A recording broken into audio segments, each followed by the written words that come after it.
Now this is something a little different. Obviously, as you can see, I'm on the title screen of the game The Evil Within.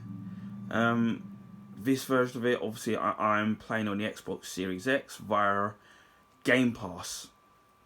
I do actually own the PS4 version of the game. It's kind of a special edition version of it. Obviously for the PS4, which obviously can be played in the PS4 Pro or the PlayStation 5.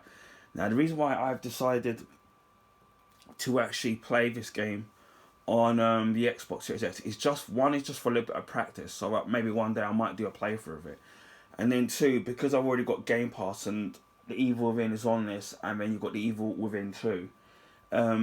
It's a way of me kind of building up my achieve points without having to buy the game again. So then when I go for the game and then I practice and then I eventually decide to do the game properly, whether it's a live stream or on the, as I said before, if I decide to do it for YouTube or both, I know what I'm doing because obviously I've played the game before. Now, the story of it, which I won't kind of go into because it's a bit convoluted and it's a bit complicated, and if you read up in it, you can easily find the story of what the game's about, and if you don't want to be spoiled by it. But again, it would be a bit hard describing the story because it kind of doesn't make a lot of sense.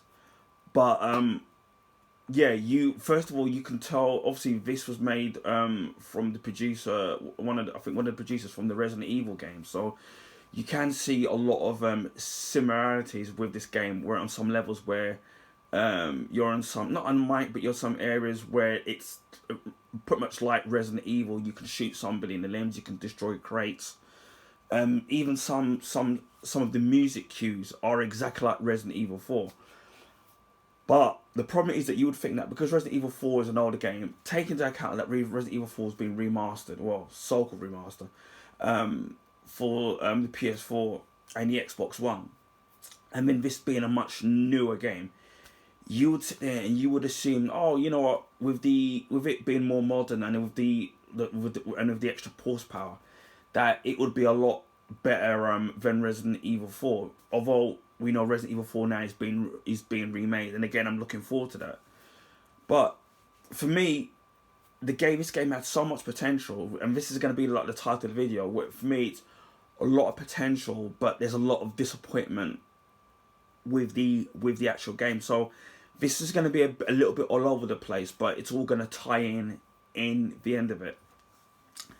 Now, like with Resident Evil and most other games like Tomb Raider, you can upgrade the weapons, whether it's to do with the reload speed, the fire rate, the amount of damage an enemy can take, and obviously capacity, so you can hold more ammo before you have to reload.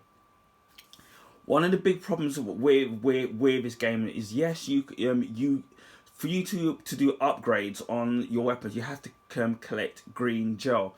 Sometimes you see you break crates and then you find like a jar of green gel.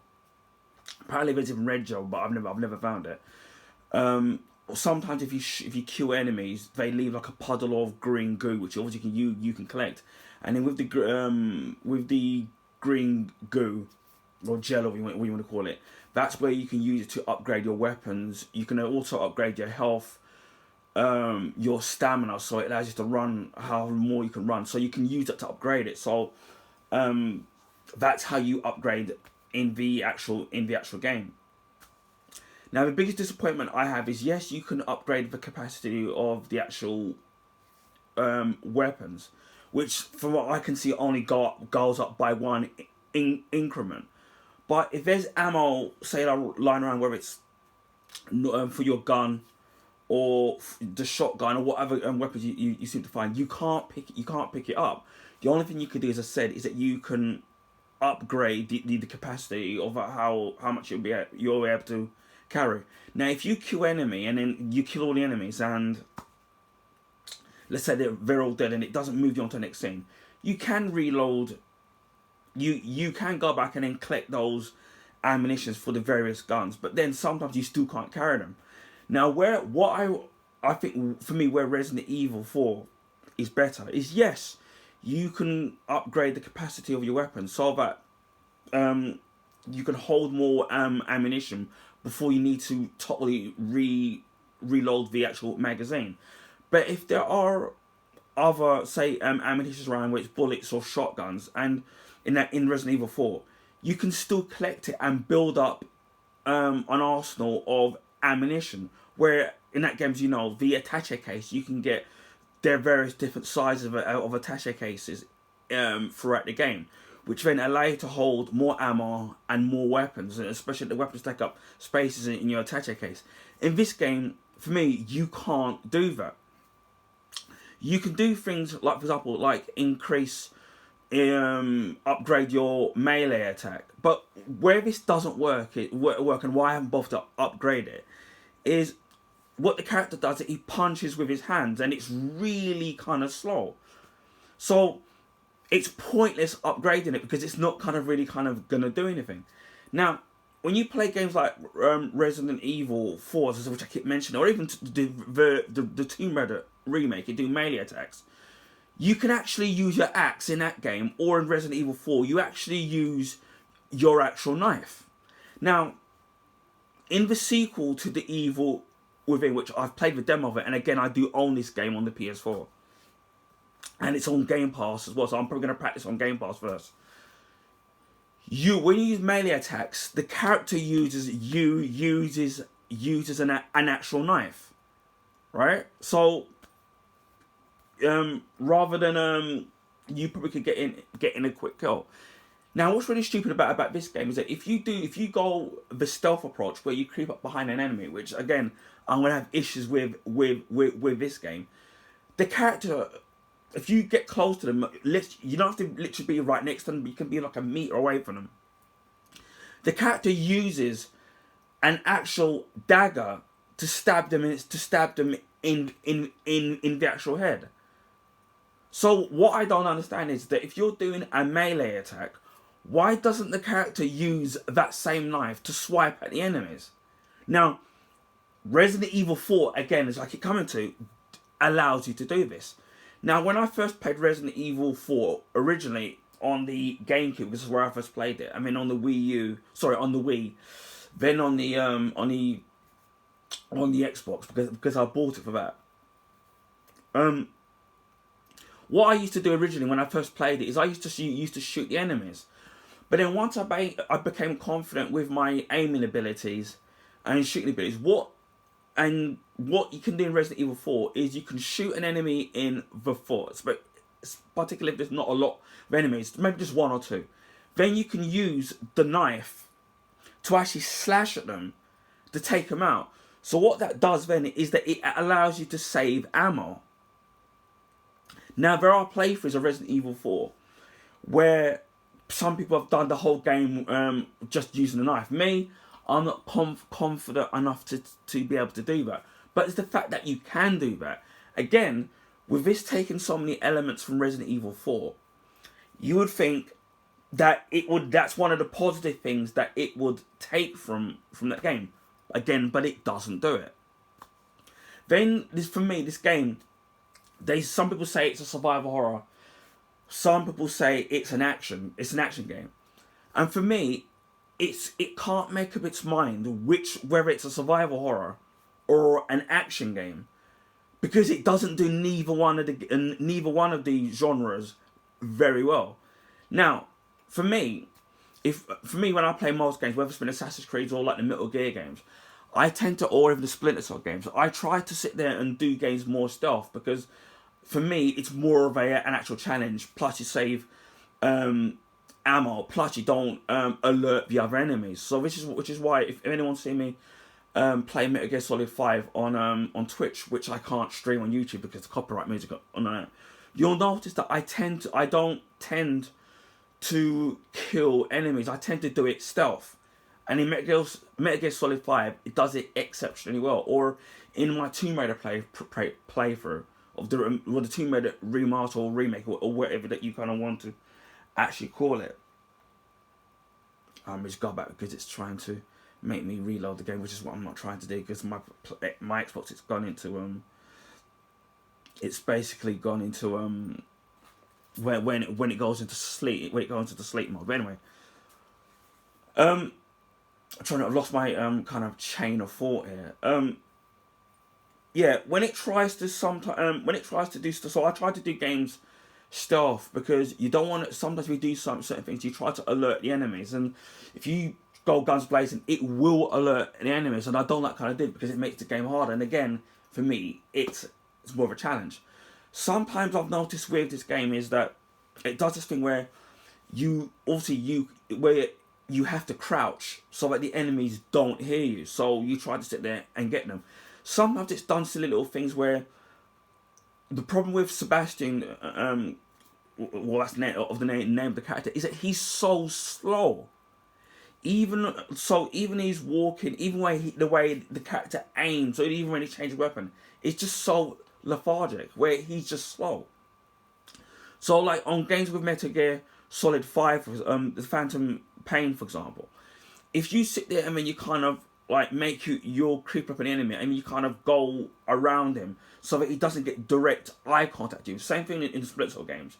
You can 9 cases out of 10, you'll be able to sit there and catch the character and then grab them. Again, especially in the Metal Gear Solid 5. In this game, sometimes you'll be like less than a meter away from the character, and then it gives you the button prompt to actually, like stab the character from at the back of his head.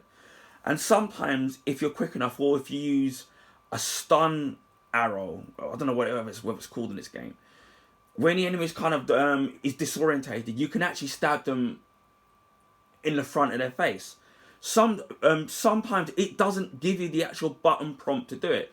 So some of the time, you're trying to sit there and stab them from behind or in front, and then it's not allowing you to do it. So this is where I'm talking about, where sometimes the actual stealth element of the actual game for me doesn't work. Now, in some other games, again, I mentioned the same games, Resident Evil 4, Tomb Raider, and even Uncharted.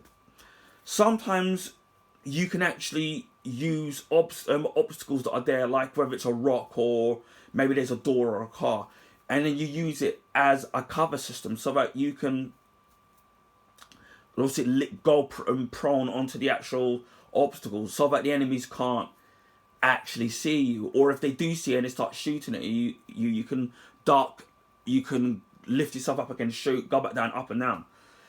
The way that the character, where he goes to standing position to crouching, it's so slow and so lethargic. You then very very early on carry a lamp, which you pretty much carry throughout the entire game, and you can turn the lamp on and off. Now the game tells you that obviously if you have the lamp illuminated, the enemies will be alerted because they can see the light, which is fine. But what I find really stupid about the game is, even if you turn off the lamp, and even if there's some shrubs or greenery, and then you go into it to actually hide, and again crouched, the enemy still sees you, which to me is absolutely ridiculous. Even in games like Metal Gear Solid 5, which again I keep mentioning, you can actually use the environment to hide so that the enemies don't see you. Even if you want to do a stealth attack, a stealth kill, should I say, or a stealth attack, whatever you want to call it. Or even sometimes if they get alerted and then the alarm goes off, you can actually go to certain places and actually hide. And use the surroundings to your advantage. Which again, as I said before, in that game really works. And even in Metal Gear Solid 5, you can actually change your outfit. So if there's some places where it's more greenery, you obviously can change your outfit so you're wearing more of an olive uniform so that you blend in. Or if you're some places in Afghanistan, which is where the first part of the game is set, some of the area is desert. So you can actually sit there and then use that, and again that will help. Again, I know that they took that element with being able to change the uniform, and also you can get a stealth uniform as well, which actually helps, but it's more primarily, it works more in the night, which then it kind of makes the character make less sound. And even with the stealth suit, you can get 3 different upgrades for it. And I know that in Metal Gear Solid 3 Snake Eater, you could sit there and change. You could change your outfit so you camouflage into the area, whether it's greenery, whether it's, again, this is where Metal Gear Solid 5 takes it. I mean, you get a percentage telling you how, how much you're more camouflage. So the higher the number, the more you be camouflaged from the enemy seeing it, so it blends into your advantage. And obviously you can change it from night to day, and especially with Metal Gear Solid 5, if you change it at night, the pattern guards change, and then it might be fewer or less enemies. But because it's dark, it's harder for them to see. So you can use the infrared goggles, and obviously, so you got your pros and cons. So again, I'm not saying that the outfits should change in this game, but it's the fact that, as before, that where there's some certain parts of the area, depending on where you are darker in some places. So you would think if your character is moving around quiet and there's certain parts of the area are darker, that you could use that to your advantage. Again, it doesn't work. You can actually, as before, you can upgrade your weapon, so you can actually upgrade the actual accuracy. So the game, doesn't, when you're aiming, it doesn't sway from left to right. But even though I've got most of my weapons upgraded fully, even when there's been an enemy that's right in front of me, you still, somehow the character still misses, which is what I don't get. Then the enemies, obviously there's various different enemy types, they stagger around like zombies, where obviously they're walking around slow and limping. Great. That's great. Resident Evil 4 does a similar thing. The next minute, if they spot you or if you shoot them, they start running around as if they're the bloody Flash, which to me is stupid. If you use a shotgun and then you hit them with point blank range force, and especially if you've upgraded the critical hit on your gun and the amount of damage that your shotgun can take, especially that weapon in particular, and the sniper, instead of the enemy being hit so they fall back because of the force of the gun, they actually fall forward, which doesn't make any physical sense. And in actuality, they actually speed up. They are faster. Another thing that I don't like is that even when, say, you shoot an enemy, what it does is it jumps to like a pre-cut scene where the enemy is either chopping off your head or popping your head or doing God knows what. Even when you've actually got a clear shot on that particular enemy. So there's that aspect of the game which I don't kind of like. Then I'm trying to figure now what's the next thing that I don't like about the game. Again, it can't make up its mind whether it's stealth or action. So sometimes you're trying to do some bits of the game stealth, and it doesn't allow you to do it. And in some parts of like the section I'm on now, which is chapter 11, Reunion, it's all action based, and it's absolutely stupid. So you can't make up its mind. Now, I don't mind variety in a game, because when you sit there, it's just doing one thing. It can be a little bit boring. So what you want the game to do is to mix it up a little bit, which is fine. But sometimes there's elements of this game that for me that do not work. So the problem with the game for me is, I know what to do in the game because it's fairly easy to do, even if you don't look up the game. But sometimes with these elements that are wrong with the game, it's making the game artificially harder than what it needs to be. So then it doesn't end up being enjoyable.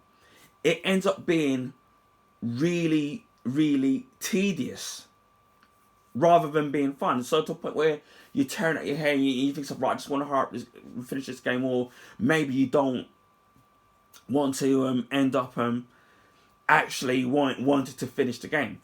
Then on most of the chapters, they have a boss battle. Again, I have issues with that because obviously what I said earlier on regarding the actual amount of ammo that you can physically carry in your inventory. Yes, sometimes there are ammo lying around while you're fighting the bosses, but it's really difficult to do to pick it up while you're trying to concentrate on actually beating the actual bosses. Some bosses, for example, have actual weaknesses, so weak spots, where you have to shoot that. One of the enemies, you have to shoot the guy. The enemy's got many heads, and you have to shoot it, and then eventually you have to shoot its eyeball, and then once it turns purple, then it isn't a spoiler. You basically end up trying to defeat that's when you know that you're coming to the end of defeating that particular boss. Now, what's difficult about that boss, again, the boss is so bulky that it's moving super quick. Again, it's moving like it's the Flash. Now, again, the only way to stop bosses like that is you basically have to use the freeze arrow, or whether it is the freeze crossbow bolt, to slow it down. But again, what ends up being the problem with doing that is, by the time you switch from, say, using the crossbow to the sniper rifle, or whatever you use that you need to use to take out the heads because you're frozen it doesn't give you much time to take out that particular hit point of the actual enemy. Now, again, with the bolts, the crossbow bolts, obviously you've got one that freezes. I think there's an incendiary one which you get later on, which I haven't got yet. There's a normal bolt thing, one. And I know that there's a stun one, and there's a flash one. Now, you can upgrade the duration of each of these different bolts, but even then, it's a complete and utter pain. Another problem is, obviously, because I think there's 15 chapters in the actual game. There are some bosses where you have to fight the same boss 3 times using the same method,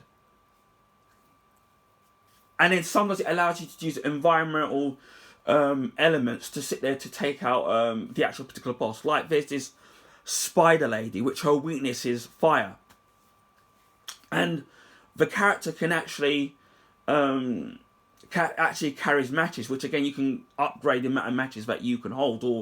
So then when you find them, you can actually hold matches, and it actually does come in handy. You can clearly tell that the matches idea they actually took from Resident Evil Remake. Obviously, when sometimes if you kill a zombie, especially if you don't get a clean headshot, they'll come back as crimson. So they're actually a lot faster, and they take more hits. Obviously, you can tell because they're red. So you can tell where they've taken that part from Resident Evil Remake. And then that particular boss, it's an utter complete pain. Because again, the character is moving super quickly again, as if it's the Flash. And then your character, as I said before, is very sluggish in terms of the way he moves. The dodging elements of the game aren't very good, or they're pretty much non-existent. And also the character's stamina. Now, what you can do in this game is that you can actually upgrade the stamina using the green gel, which you can use to upgrade. I found that even when I've been upgrading the actual stamina on Sebastian, he's so the actual stamina, just no matter how much you upgrade to it, again, it's not very good. So when you're fighting against an enemy, you try to dodge an enemy that is really super quick, and even when you've got your stamina upgraded to a decent level, right, it's still a problem. Now they do say that if your stamina level becomes a problem, you can tap the A button, well, this is for the Xbox version, repeatedly to get some of your stamina back. But it's a pain in the arse to defeat some of the enemies. Again, with the bosses, there's no cover system. So it would be nice to be able to sit there and to use some areas to use it, so it buys you a little bit more time in taking out some of the bosses. Even the first boss that you fight against in the first chapter, it's a little bit kind of, for me, a little bit difficult. Now, I prefer games, now you don't want a game, for example, that is just completely holding your hand in actually doing the game. I prefer games where, like Resident Evil 4, where you've got the standard gun in which Leon carries around, And then for the first couple of enemies, as I said, you can kill them pretty easily, or you can like maim them in the limbs and use obviously your knife attack to kill them. And then as the game gradually starts to progress, you find that you're gonna have to find treasures and sell jewelry or find certain things to get money to upgrade your weapons. Now, one of the things for me that I prefer about Resident Evil 4 is that I like the fact that you can get different handguns, and each of them have their pros and cons. But so it's dependent on what you feel and what you want from that gun. And when I've played the game and I've pretty much nearly got it all upgraded, because again, you can't hold every single weapon in the entire game. You find that once you get further on into the game, especially when you fight different variations of different bosses, you'll find that upgrading the game actually upgrading the actual weapons, should I say, really kind of benefits you to a certain degree, and to some degree ends up becoming a little bit easier. Similar thing with Assassin's Creed, when you get the different abilities. I mean, what I used to do with Assassin's Creed is do lots of side missions. So I would get more money, or if your town is being renovated, you get more money. So then it allows you to buy better weapons, so that when you take on the main part of the games in Assassin's Creed, it was a lot easier to do because you had the best weapons available at your disposal. This game, as I said, you can't kind of do that. You can upgrade. His handgun to me isn't kind of very good. Even when I've upgraded it to a certain extent, even though I haven't fully upgraded it, same for the shotgun as well, but for the most part I have. It doesn't do that much damage. You're fighting some enemies that were from the enemy variations from the beginning of the game, and the weapons are still crap. Now again, to me, that for me is a disappointment to me, and that's why, obviously, as I said before, it has a lot of similarities with Resident Evil 4, but to me, Resident Evil 4 for me pulls it off for me a lot better. There's even some problems with the game where this particular creature that you have to fight in this so-called underground car park thing, and it's hard to see what you're aiming at because the actual textures on the actual enemies look like crap, or sometimes it's a lot darker, so you can't see what it is that you're doing. And the actual accuracy, which I know you can upgrade, and the actual aiming of the game, it just feels completely slow and utterly sluggish.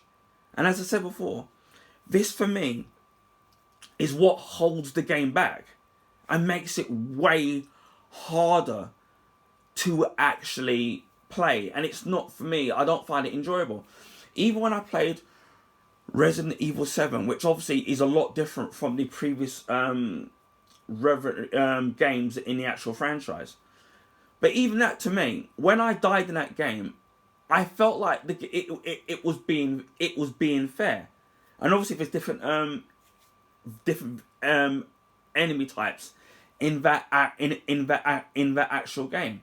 And I knew, and then in this game, it feels like, for me, I've had to sit down and watch what someone else is doing, because there are certain things that you can do, or the game doesn't explain to you, that make the game kind of easier than what it is. But we'll say, like with Resident Evil games, for example, right? I haven't needed to have to look at how somebody else has done when it comes to disposing of enemies or even bosses, because it's kind of fairly straightforward if you watch the pattern of what the enemy does, or you can dodge or you can duck. So it's kind of a lot kind of easier. The only real time I've used guys in the Resident Evil games is, for example, is on Resident Evil 4, where you want to find jewels or certain treasures, and then you have to put the actual jewels into the treasures, and then once you do that, the actual treasures, once you put the jewels inside the actual treasures, it becomes more valuable. So when you sell it to the vendor, you get more money for it. And then so when you get more money, it then allows you to spend more money in either buying new weapons, or the upgrade pistols or upgrade shotguns or these sniper rifles, or you can use it, for example, to upgrade. So that's the reason why I would use a guide. I would use a guide for that game, or Resident Evil 7, where you can find coins, and then when you go into that caravan, you can actually use it to unlock certain things. So you can improve your health, your stamina. You can improve your health, or you can end up getting the actual Magnum. But obviously that would take more coins. And then in the early part of the actual game, sorry, this is going into sleep mode again. It's fairly easy to spot to spot the coins in Resident Evil 7. But then later on in some parts of the game, it's not as easy where to actually find it. So that's why I used it. But in general, in taking out the actual bosses, I knew what to do. Or when you kept dying, you kind of learnt that strategy. But with this game, it feels like you can't go in blind with the actual game, which makes it more difficult. Now, again, I'm not going to turn and say that I'm an expert on Resident Evil games or in these kind of games, even though I am actually fairly good at it. I'm not going to say that I'm a professional to a point where I can take no hits or virtually use or ammo or just use only a knife, because I'm not as good as some of these YouTube or Twitch streamers who can play like that or play it with no hits. So I'm not going to pretend like I'm an expert. But it's just kind of, for me, it is just kind of very disappointing where the game is harder than what it needs to be. Then you've got the actual checkpoints of the game, which, again, to me, it's hit or miss. Sometimes you can play a long section of the game and then there's a checkpoint. And then, so if you do die, you think, right, I want to redo this part of the game because I lost too much energy or used too much ammo. Then you could just reload from that particular checkpoint and then not have to do so much of it again. But there are some parts of the game where the checkpoint system doesn't kick in. So the last 20 minutes of what you've done, which in some section of the game, should I say, pardon me, are very tedious and it's a total pain. If you die, you have to do whole sections of the game again. And it's kind of annoying because it doesn't space it out right. Now, again, as I said, if the game wasn't so tedious in the way you take out so many enemies, or the character was so lethargic and so slow, and then you had to redo that bit again, you wouldn't mind so much doing it. You wouldn't mind it because you could try and say, you know what, I enjoyed it, and maybe this time around I've done it actually a lot better than what I did it in the previous playthrough of that section of the game. But you have to do entire chunks of it again. There's other bits of the game where I think there's a mirror where when you look into the mirror, you go back into this, I don't know what you want to call it, it looks like some kind of hospital or whatever it is. And then that's the part where you can actually save your game. If you also pick up keys that you find in the game, which you find them in statues, and then when you break them, when you go back to that save section of the game inside the hospital where you see that nurse, there's a section where there's loads of safes, and then each of the safes contain different items in there that can help you out. So you might get more bolts, you might get more green gel, you might get more ammo for your crossbow, as I said, or for your gun, or for your shotgun, or sometimes you even find syringes, right, which actually give you kind of health. There are syringes right in the game which kind of give you health, but they don't totally give you health all the way back. Again, you can actually upgrade how much energy the syringes kind of give you. You can also upgrade the capacity of syringes that you can hold, which you can only hold a maximum of 4, which again is kind of a bit annoying. Whereas Resident Evil, obviously, it's herbs. And then there are actually med kits, which you very rarely see in the game, which actually give you back your full energy. But as I was saying about the save point, that same save point, there's also a chair where you kind of sit in and then you use the green gel to upgrade your abilities and your weapons. Now, the problem with that is that depending on where you're on the different chapters of the game, you know that there's you know where to find that save point, because if you hear this music melody, that means you're near a place where you can look into a mirror and then either save or as I said before, upgrade. But as you go into later on in the actual game, there's not that many. You don't see that many manual saves, and that's where checkpoints become ever more reliable and ever more needed for you to sit there to use. So you don't have to do re-chunks of the game again. And as I said, if it wasn't so difficult in the way the enemies behave and the weapons and the way the character move, I wouldn't have a problem with redoing it. Like, for example, when I've played the Uncharted games, sometimes I've died too many times, and then you have to restart it, but it always puts you back at a fair bit. But because the game is kind of more enjoyable and more kind of fair, you don't mind kind of doing it again, because it's not tedious. So as I said before, that's the problem. And so it's the checkpoint and the actual manual save points for me let the actual game kind of down. Now I know that they were designing this at the time to be released for the PS3 and the 360, and obviously they released the PS4 version and the Xbox One version, which obviously is going to look better, and especially if you're playing it for a PlayStation Pro. But for me, it doesn't. To me, I would have used the opportunity, especially on those consoles which at the time were next gen, at the PS4 and the Xbox at the time, the Xbox One. I would have used more patches to improve the game, or maybe tighten up the actual controls. For me, it just feels like to me that the game needed more time in kind of being worked out or being refined. I mean, this is why, from where I've played the Evil Within 2 game, it does seem a lot better, because you can actually upgrade your stealth. Because obviously when you play the demo of it, it doesn't allow you. It jumps into a certain point in the game, and obviously you can't do everything. Obviously it's forcing you to buy the game. But from what I've seen of the game, you can tell that a lot of the problems that were in this game, the first Evil Within, they've taken it and they've actually improved upon it in the sequel.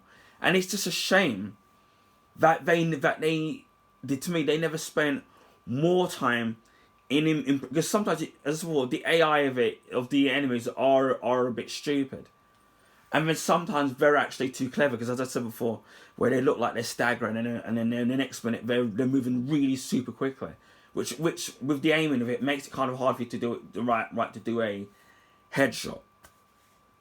And then things like you can hold axes, but you only get 2 hits of it, and then it disappears. If you go into like the safe room for you to sit there to save, you actually lose that axe, which means to me is a bit actually stupid. Whereas in the second one, I think you can actually keep the actual weapons. I think from what I've seen of the second, the sequel to Evil Within, there are checkpoint systems, and then it's 2 different saves. Now there are safe houses where some of the safe houses are already there. Some of them you have to unlock on the actual map, and then you can either save it at your workstation, or where there's in the same areas where there's a mirror, you can actually go there and then actually you can actually save the game from there. Or if you're doing a section of the game in Evil Within 2 where there's a lot of enemies, and then you've done a lot of damage and you think, right, I don't want to play it again.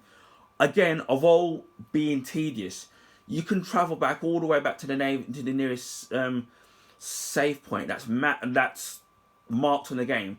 You can mark it on a map, and then it tells you how many meters away you are from it. So it makes the game a lot easier, so you don't have to do chunks of it again.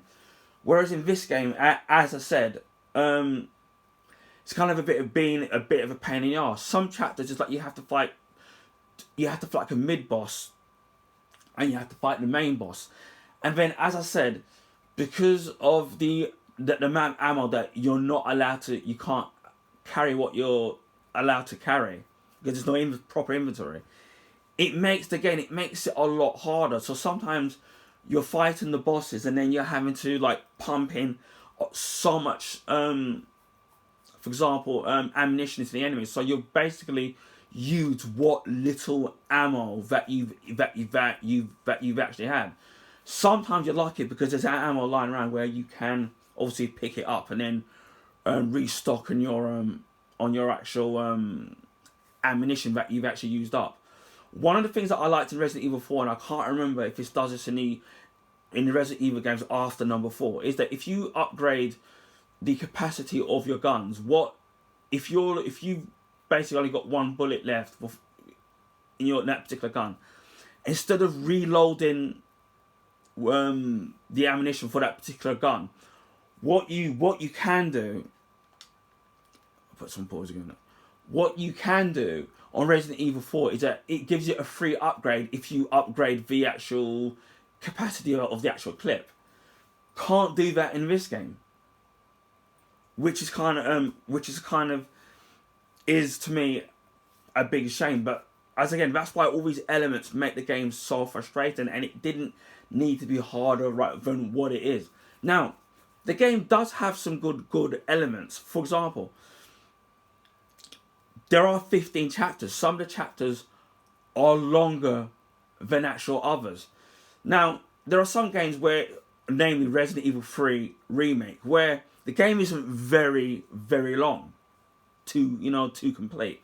But what I will say about this game is, there's if you're sitting there and you're playing it blind, for example, the game does take quite a while for you to complete the game from start to finish. So, to some extent, I do feel in that extent, as a positive, you are getting your kind of money's worth. Although it's frustrating, it's just, as I said, with the game being quite long, I wish the checkpoints and the save points had been more evenly put in the actual game. Now, there are another good thing that I do like about this game. Now, if you remember to what I said about Resident Evil 1 Resident Evil 1 Remake. Also, I get the two confused. But anyway, right. Some of the enemies, if you don't do a clean shot of them, also they come back as crimson. So you have to use your lighter. Oh, the foxes are flying outside as usual. And then you use the actual gasoline to actually kill them. Now, what you can do in the Resident Evil Remake is, if there are enemies that maybe if there's 2 or 3 enemies, you can shoot them in the leg or shoot them in the head. They're dropped on the floor and then already dead. And then obviously you use your lighter from your canister to actually burn the body, so you can kill 2 enemies for the price of 1. Or sometimes what I've done is that if there's an enemy already dead, and obviously that enemy's going to come back later on in the game, you can actually trick another zombie to walk over it, kill it, and then burn both of the bodies.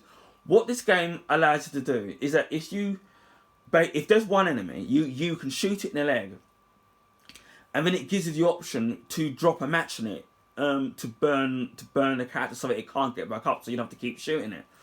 Again, the only negative with that is that the way that Sebastian pulls out the match to drop it, it's so slow, the animation, that sometimes you can get caught with being hit, or he just doesn't do it fast enough.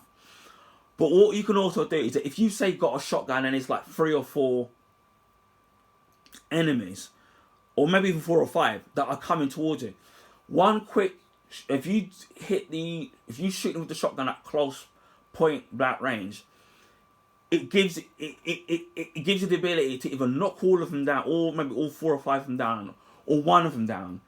Then you sit there, throw a match, and then the enemies that are either already down or standing up, the whole bunch of them, it burns the whole lot of them. So that is one positive thing that I actually do like about the actual game. But it's just, for me, again, I'm not trying to kind of like nitpick on purpose or think that I'm an excellent gamer in general or get this game. But it's just, for me, all the elements that I've spoken about of this game, which accumulate together, that's what to me kind of spoils the game for me. So that's why, for me, the game had a lot of potential, but for me, for me, my perspective, because I know that some people that think at the time when it came out, it was the game of the year. But for me, that's what disappoints me with these elements of the actual game. And that's why for me, I've just found it really kind of frustrating, kind of not fun to play. Because when I played Resident Evil 4, 5, even 6, and even 7, and even the demo of Resident Evil 8 Village, I've actually enjoyed it. I've actually found it fun, and I've had it enjoyable. And then when I've missed or messed up, I always felt like it's my fault. And I either don't mind redoing it, or if I get hit, it's kind of my fault because I've reacted too slow. But with this game, all these problems with, as I said before, the amount of ammo that you can have, the character being a bit sluggish and slow, and then sometimes the enemy running like they're the Flash. Same thing with the actual bosses, or sometimes I've had enemies where they've just run back into the building, come back out again, or run into a brick wall, or you've seen just pop out of thin air. That's what for me kind of lets kind of the game down for me. And for me, even with the upgrades, they don't feel like that you're getting this extra punch. I would have loved to have been able to get better handguns and upgrade them, or get and sell them, or get better shotguns and then upgrade them, and then you do damage. Of course, if you play this game again, you can either do a new game plus, where obviously the game is harder, or you play the game again, but you've kept all the upgrades and all the gel that you've got from your previous playthrough. So then you could technically get everything again, and then your weapons are going to be more powerful, and then obviously you can max out all your weapons. So that's going to help you in the beginning of the game. But it's just, for me, it's harder than, I don't like games when it's not so much the strategy of the game that is hard, but it's just the things that are just holding you back in terms of the gameplay being slow and being kind of like lethargic in the way that the actual game plays. And that's what, to me, that's what I find frustrating with this game. And again, as I said, you don't want a game that's holding your hand all the way. I don't like games doing that. If there's an option to do that, say, there you can play it on easy levels, so you can do that, fine. But if you play on some levels where it's not doing that, and then you're just doing things what you're able to do, and it's not holding you back, that's always a good thing. So again, I know this has been a bit of a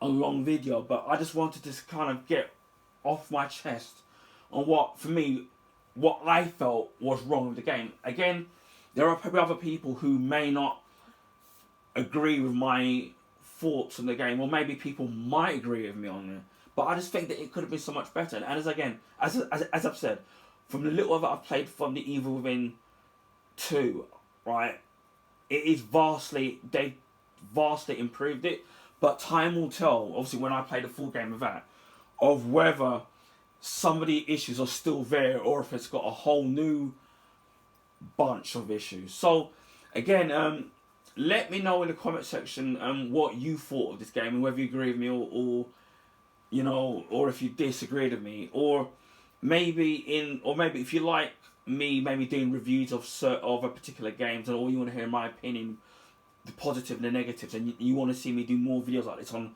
some of the games that I've got in my collection, or some of the games that I've played in my playthroughs, then either let me know on the comment section, or if you see this video on my Twitter where I post it on there. You know what? Even let me know on Twitter if you want to see more reviews or breakdowns on what my opinions of this game, or any other game. So anyway, I hope people found this video informative, and feel free to like and to share. And if you already haven't, please subscribe to my channel. I'll speak to you all again soon. Take care, bye for now, and stay safe.